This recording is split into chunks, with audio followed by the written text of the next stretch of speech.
करौली में मदन मोहन जी के मंदिर में झाड़ू का काम करते थे। उनका नाम था काले खां। क्या नाम था? काले खां। काले खां बड़े प्रसिद्ध हैं। मैंने उनका चरित्र पढ़ा भी है, श्री काले खां जी का। तो काले खां जी के नाम से आज भी मदन मोहन जी की आरती होती है। तो ऐसा होता ही नहीं कि काले खां को प्रणाम नहीं कर दो। देखो कितनी बड़ी बात। हमारे हिंदुओं के इष्ट ठाकुर जी हैं और उनकी आरती होती है, तो आरती में एक विजातीय व्यक्ति का स्मरण किया जाता है, तब आरती संपन्न होती है श्री मदन मोहन लाल जी की। तो काले खां जो थे वो झाड़ू का काम करते थे मंदिर में। अपना घर चलाने के लिए उन्होंने ये कार्य स्वीकार किया। परंतु देखो यहां बहुत सारी बातें इसी कथा में सिद्ध हो जाएंगी। ठाकुर जी के प्रति प्रेम होने के लिए हमको हिंदू धर्म में होना, एक भक्त कुल में जन्म लेना, या हमारा एनवायरमेंट भक्ति युक्त होना जरूरी हो, ऐसा नहीं है। रैदास जी कहते हैं, सो ही सुहागन प्रिय जाहि रीझ हैं। भक्ति वो ही कर सकता है जिससे ठाकुर जी रीझे हों। इसलिए अपने लिए ताली बजा लेना कि हम लोग कथा सुन रहे हैं, तो इसका मतलब ठाकुर जी हमसे रीझे हैं। आप अपनी इच्छा से सुन ही नहीं सकते। मैं अपनी इच्छा से सुना ही नहीं सकता। यदि मैं बिहारी जी जा रहा हूं, मैं कथा में आ रहा हूं, मैं वृंदावन जा रहा हूं, तो इसका मतलब यह बात निश्चित है कि ठाकुर जी मुझसे प्रीति करते हैं, इसीलिए संभव है। वो नाराज हो जाएं तो हमारी मजाल क्या जो हम अपने बिस्तर से उठ के और कहीं नहा धो करके बिहारी जी भी चले जाएं? नहीं जा सकते। वो अपनी महफिल में हमको दाखिल कर लेते हैं, अपनी आंखों के आगे हमको खड़ा कर लेते हैं, इसका मतलब वो भी हमको देखना चाहते हैं, इसीलिए। तो काले खां एक विजातीय व्यक्ति, हिंदू भी नहीं था, केवल अपने घर को चलाने के लिए झाड़ू का काम करता था मंदिर के पास। इसी बहाने उसको कभी कभी मदन मोहन जी दिख जाते थे। अब देखते देखते, झाड़ू लगाते लगाते, अब उसकी आदत में आ गया कि अब वो बिना श्याम सुंदर को देखे रह नहीं पाता। रोज मंदिर में जाता, झाड़ू लगाता और पीछे सीढ़ियों पे ही खड़ा हो जाता। अंदर तो जाने की उसको अनुमति नहीं थी। तो वहीं से भीड़ जब इधर उधर होती थी तो बीच में से थोड़ी सी झांकी श्री मदन मोहन जी की उसको दिख जाती थी। मानो उसको ऐसा लगता था उसका हृदय परम शीतल हो गया हो, परम आनंदित हो गया हो। धीरे धीरे भक्ति प्रस्फुटित होने लगी हृदय में। अब तो ये स्थिति हो गई कि मंगला में पहुंच जाता और शयन करा के ही घर आता था वापस। और इससे परिणाम ये हुआ कि पत्नी जो थी काले खां की, वो बड़ी बरसती थी। परिवार के लोग उसको काफिर बोलते थे। बोले बताओ, जन्मा हमारे कुल में, कभी खुदा को तो याद करता नहीं, वहां पत्थर पूजने चला जाता है, इस प्रकार की बातें बोलते। लेकिन उसको किसी से कोई फर्क नहीं पड़ता। वो तो और आनंदित हो गया जब उसकी पत्नी उसके बिल्कुल विपरीत होती चली गई, तो वो तो और खुश हो गया। बोले बढ़िया है, जो बीच में दोपहर में भोजन करने घर जाता था, अब उसका भी मन नहीं करता मेरा। क्यों? चिक चिक करेगी, लड़ेगी मुझसे, इससे बढ़िया मंदिर में पड़े रहो। अच्छा एक बात कहें, मैं अपनी कथा में कहा करता हूं, हमारे संबंधी यदि अनुकूल हों तो ये बिहारी जी की कृपा, लेकिन हमारे संबंधी यदि प्रतिकूल हों तो ये समझो बिहारी जी की डबल कृपा है। कथा में 3 प्रकार के लोग आते हैं। पहले इच्छुक, दूसरे आमंत्रित, जिनको निमंत्रण आमंत्रण भेजा गया है, और तीसरे जो घर परिवार और संसार से दुखी हैं। 3 प्रकार के लोग कथा में आते हैं। यहाँ हो सकता है एक आध लोग ऐसे बैठे हो कि घर जाएंगे तो क्या, कुछ नहीं, सब लड़ेंगे झगड़ेंगे, पीछे पड़े रहे, इससे बड़े कथा में ही बैठे रहो। तो मंदिर कथाओं में जाने वाले 3 प्रकार के लोग होते हैं, इच्छुक, भक्त, आमंत्रित और दुखी, दुखियारे बेचारे। तो काले खां को तो और अच्छा लगता, पत्नी बेचारी ऐसी विमुख हो गई कि अब तो वो पूरा दिन ही मंदिर में ही निकालता। लेकिन काले खां की व्यवहार धर्म में एक पीड़ा थी कि उनको कोई संतान नहीं थी। घर परिवार के लोग सब उसको बहुत डांटते थे। बोले अरे तू खुदा को भजा कर, वो तुझको संतान देंगे, वो तेरे को बेटा देंगे, तू किसको भजने चला जाता है, खुदा को पुकारता ही नहीं है, इसीलिए तो तेरे बालक नहीं हो रहा।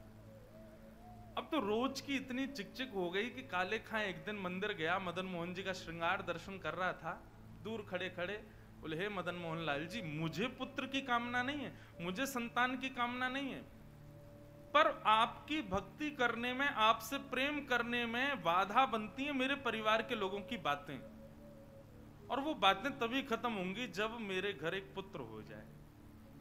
हे नाथ, मुझे पुत्र की कामना नहीं, मेरी कामना तो ये कि सब चुप हो जाएं और मैं आपकी भक्ति करता रहूं, इसके लिए आप मुझे एक पुत्र दे दो। वो कितने बढ़िया ढंग से ठाकुर जी से पुत्र मांगा, और कृपा ऐसी हुई कि कहां परिवार के लोगों ने जब ज्यादा बोलना प्रारंभ किया, तभी खबर आई कि काले खां की पत्नी जो है वो गर्भवती। पहले तो आधे लोगों के मुंह बंद हो गए। काले खां भी सबको बोल देते, बोले तुम लोग कहते हो खुदा को भजो तभी बालक होगा, दो मेरे मदन मोहन लाल जी ने भेज दी संतान, अब देखना होगी। फिर ये हुई कि अब बेटी हुई तो समझेंगे कि इसके ठाकुर जी ने दी, बेटा हुआ तो समझेंगे हमारे खुदा ने दिया। बोले ऐसा नहीं, ये तो हमारे ठाकुर जी कृपा करेंगे, उन्हीं की कृपा से ही हो रहा है। और काले खां के यहां पर एक पुत्र ने जन्म लिया। जन्म लेते ही महाराज काले खां बड़ा खुश, इसलिए नहीं कि पुत्र हुआ, इसलिए कि अब सबके मुंह बंद हो गए, अब मुझसे कोई कुछ नहीं कहेगा, अब मैं निरंतर मदन मोहन लाल जी का खूब दर्शन किया करूंगा। लेकिन हमारे ठाकुर जी सीधी सीधी जीवन जिए कोई, इससे ठाकुर जी को आनंद नहीं आता। हमें बिहारी जी बड़े चतुर हैं, खुद टेढ़े हैं तो इसलिए भक्तों का भी जीवन टेढ़ा मेढ़ा ही कर देते हैं। ये बात आप सबने अनुभव की होगी। जीवन में अगर 10-15 दिन बड़े खुशी खुशी निकल जाएं तो चिंता और बन जाती है, अब पता नहीं क्या होने वाला है, 10 दिन से कुछ हुआ नहीं है मेरे साथ, निश्चित कुछ तो होगा। अब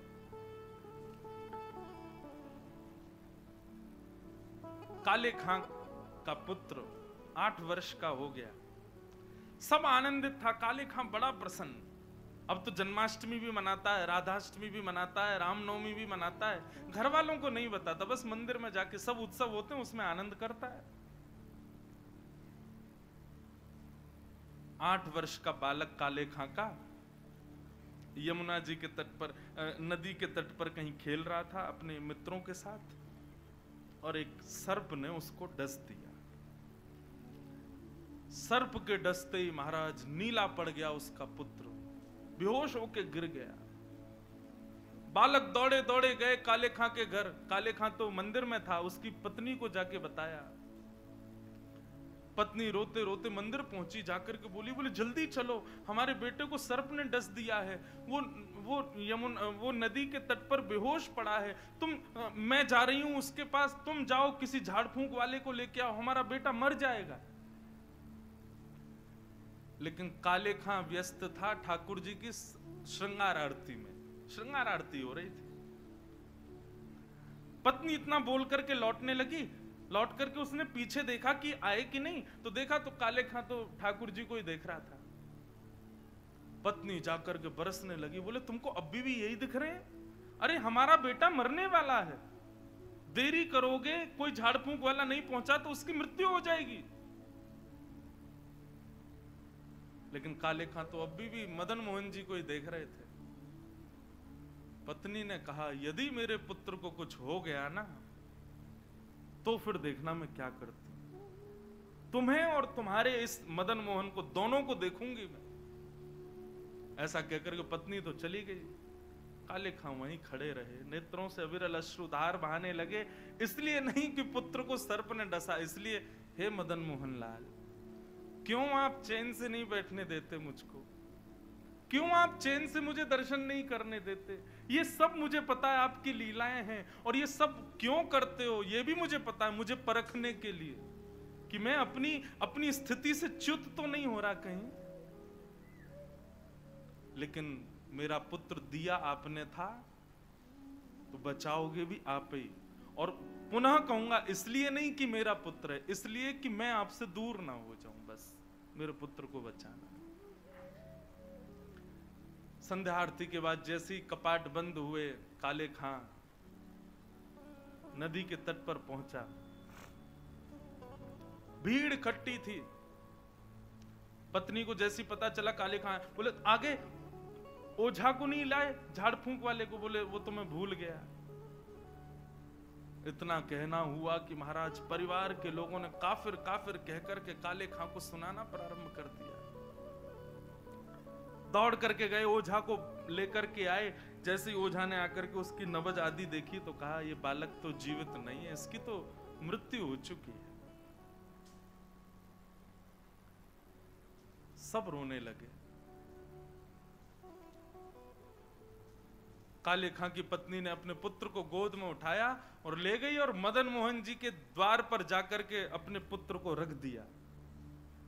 बोले बहुत कहते थे मदन मोहन लाल जी ने दिया, मदन मोहन लाल जी ने दिया, तो ये जीवित करके दिखाएं इसको अब। और यदि ये जीवित नहीं हुआ, खुद भी मर जाऊंगी, तुमको भी मार दूंगी और पूरे परिवार को नष्ट कर दूंगी इन्हीं की दहली पर। तब काले खां ने मदन मोहन लाल जी को निहारा और निहार करके कुछ शब्द काले खां ने लिखे हैं, तो थोड़े उर्दू के अल्फाज, लेकिन हैं बहुत सुंदर। इनमें से कई शब्दों के अर्थ तो मुझे भी नहीं पता, उर्दू में है, पर एक बात कहें, भक्त की जब चरमोत्कृष्ट भक्ति हो जाती है ना, तो उसकी भक्ति शब्दों के रूप में निकलने लगती है। जब भक्ति चरम स्थिति में पहुंचती है, कहां मीराबाई ने नहीं गाया, सूरदास ने नहीं गाया, तुलसीदास ने, सबने गाया। एक बात नोट कर लीजिएगा, जिसने पाया उसने गाया, और जिसने नहीं पाया वो गा नहीं पाया कभी।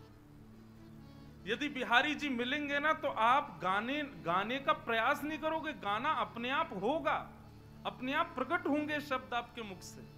अभी हमारी स्थिति क्या है, अभी हम सूरदास के पद गाते हैं, अभी मीराबाई के पद गाते हैं, अपने हमारी कोई निर्माण नहीं है, अपनी हमारी कोई सामर्थ्य नहीं है। पर जिस दिन बिहारी जी मिलेंगे उस दिन जिह्वा में सामर्थ्य आएगी और आप कुछ ना कुछ गाओगे, ये निश्चित है। जो पाएगा वो गाएगा। काले खां मदन मोहन लाल जी की ओर देखने लगा और कहने लगा, मुसफक साफीक रफीक दिल दोस्त मेरे नजदीकी हकीकी ख्याल कीजिए। मेहरबान कदरदान आला तू जहान बीच, मुझसे गरीबों का गुनाह माफ कीजिए। काले बेकरार खड़ा तेरे दरबार पे, नंद के कुमार जरा गौर अब कीजिए। हिंदुओं के नाथ तो हमारा कुछ दावा नहीं, जगत के हो नाथ तो हमारी सुध लीजिए। हे मदन मोहन लाल, एक द्वार पर खड़ा है तुम्हारे, यदि तुम हिंदुओं के नाथ हो तो हम वापस चले जाएंगे, कोई कृपा मत करना। पर मैंने सुना है लोग आपको जगन्नाथ बुलाते हैं। जगत के हो नाथ, जगत के हो नाथ तो हमारी सुध लीजिए। बस ये बात कहनी हुई, नेत्रों से अविरल अश्रुधार बहने लगे काले खां के, और देखते ही देखते जैसे ही अश्रुधार का एक बिंदु नीचे पड़े हुए काला पड़ गया था पुत्र विष के कारण, जैसे एक बिंदु जाकर के उस पुत्र के मुखमंडल पर पड़ी, पड़ते ही उसका जो काला वर्ण हो चुका था वो श्वेत होने लगा, और धीरे धीरे पुत्र ने आंख खोलनी प्रारंभ करी। उठ करके बैठ गया, देखने लगा, जल पी करके बोला, अब्बा अम्मी, जो उसके माता पिता थे उनको उन्हीं शब्द में पुकारा। बोले कि वो कहाँ गया? बोले कौन? अरे अभी जो यहाँ खड़ा था, मेरे समान छोटा सा बालक था, मेरे जैसा ही सांवला उसका वर्ण था, मोर मुकुट पहनी थी, बहुत सुंदर उसकी मुस्कान, उसके ऐसे सुंदर नेत्र थे, वो मेरा सखा है, वो मेरे गले में गलवैयां डाल करके खड़ा था, कहाँ गया वो? और ये भाव देखते ही वहां खड़े जितने लोग थे सबने मदन मोहन लाल जी को दंडवत प्रणाम किया। सब समझ गए, बोले किसने की है कृपा हमको पता है। तब से लेके आज तक श्री मदन मोहन लाल जी की आरती होती है तो आरती होते ही वहां का एक आरती पूर्ण होते ही एक पंक्ति गाई जाती है। कारे के बेटा को जब कारे ने खाया, कारे के बेटा को जब काले ने खाया, कारे की कविता सुन बेटा जिवायो है। काले खां के बेटा को जब काले नाग ने खाया तब काले खां की कविता सुन करके उसके बेटा को जिवाने वाले बोल मदन मोहन लाल की जय। ऐसे श्री मदन मोहन लाल जी, ऐसे हमारे श्री वृंदावन बिहारी लाल, भरतपुर बिहारी लाल। तो ये कथा क्यों सुनाइए? हमारे यहां प्रायोरिटी पहले बाकी के सारे कामों को और फिर उसके बाद ठाकुर जी को नहीं। यदि भक्त हैं, यदि वैष्णव हैं, यदि आप सांसारी हो तो निश्चित है बिहारी जी को चौथे पांचवें नंबर पे ही रखो। लेकिन यदि अपने आप को भक्त कहते हो, दुनिया से कहते हो कि हम वैष्णव हैं, तो ठाकुर जी को प्रथम स्थान दो। उसके बाद में संसार की कोई स्थिति होनी चाहिए।